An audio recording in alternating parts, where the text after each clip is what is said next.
ஒரு ஃபேன் வந்து மேட்ச் பார்க்க போறான். மேட்ச் பார்க்க போம்போது டிக்கெட்டோட விலை 10,000ன்னா, அந்த 10,000க்கு அவன் எப்படியாவது காச ஃப்ரெண்ட்ஸ் கிட்ட வாங்கிட்டோ, இல்ல எப்படியோ அரேஞ்ச் பண்ணி ரொம்ப கஷ்டப்பட்டு டிக்கெட் வாங்கிட்டு போறான். அப்ப இந்த மாரி ஃபெயிலியர் பார்க்கும்போது, இந்த மாரி நெறைய கடன வாங்கிட்டு, மேட்ச் பார்க்கணும், தல தோனிய பார்க்கணும் அப்படின்னு நெறைய பசங்க அலையறாங்க. ஸோ இந்த மாரி வாங்கிட்டு போய் நான் ஒரு டிக்கெட்க்கு சொல்றேன். இந்த மாரி பல டிக்கெட்ஸ் வாங்குறாங்க. போய் மேட்ச் பார்க்கும்போது தோக்கும்போது அவனால அத ஸ்போர்ட்டிவா எடுத்துக்க முடியுமா? கிடையாது. இன்னொன்னு சிஎஸ்கே டிக்கெட்ஸ்லாம் நெறையா வந்து கார்ப்பரேட்ஸ்க்கு நெறையா போது. அப்படின்னு காசி சாரே வந்து ஒரு இன்டர்வியூல சொன்னாரு. ஸோ டிக்கெட்ஸ் வந்து இங்க ஸ்பெக்டேட்டர்ஸ் அதான் ஃபேன்ஸ்னால வாங்குறதுக்கு முடியல ஈஸியா.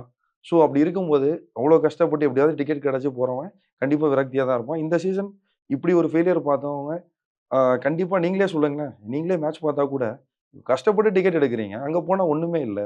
பெரிய ஃபெயிலியர். அவன் அத எப்படி எடுத்துப்பான்? இதே வேற டீம் பாருங்களேன். டிக்கெட்ஸ் வந்து அந்த அளவுக்கு வந்து கஷ்டப்படுறாங்களான்னு எனக்கு தெரியல. ஏன்னா, இங்கருந்து இப்ப சென்னை ஃபேன்ஸ் நெறைய பேரு, நான் போய் வெளியூர்லயே மேட்ச் பார்த்துக்கிறேன். அங்க டிக்கெட்ஸ் கிடைச்சிருது. நான் வந்து ஆன்லைன்லயே அப்ளை பண்ணி அங்க கிடைச்சிருதுன்னு சொல்றாங்க. ஸோ அப்படி இருக்கும்போது, நீங்க டிக்கெட்ஸ வந்து ஈஸியா எல்லாருக்கும் கிடைக்கிற மாரி, ஓகே அந்த மாரி இருந்துச்சுன்னா, நம்மளும் ஸ்போர்ட்டிவா தாங்க பார்ப்போம். இப்படி கிடைக்காத பட்சத்தில, இருக்கிற விரக்தி டீம் மேல காட்டுறாங்க. இன்னொன்னு எல்லா ஃபேன்ஸும் அப்படி இல்ல. சப்போர்ட் பண்ற ஃபேன்ஸ் ஏகப்பட்ட பேர் இருக்காங்க. ஸோ அந்த மேட்ச் ஊர்ல இருந்தெல்லாம் வந்து பார்க்குறாங்க. அப்படிங்கிறப்போ, அந்த டைம்ல ஏத்துக்க முடியல.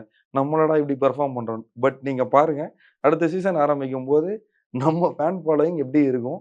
நமக்கு எப்படி சப்போர்ட் இருக்கும்னு மட்டும் பாருங்க.